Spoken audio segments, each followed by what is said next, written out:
osteoarthritis, rheumatoid arthritis, at gout arthritis. Nako, yung pananakit ng duktungan ng ating mga buto, ng ating mga joints, no? Kayo ba ay nakakaranas na nito at nakakaramdam na talaga namang hirap na hirap tayong bumangon sa umaga o di ka naman ayaw tayong patulugin ng kirot ng duktungan ng ating mga buto sa gabi.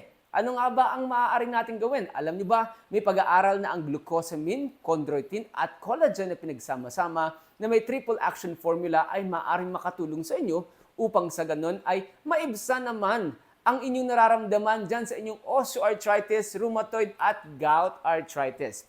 Buti na lang, meron tayo niyan sa BFC Love Joint Formula na maaaring makatulong sa inyo para sa ganun ay mag-goodbye arthritis na rin tayo.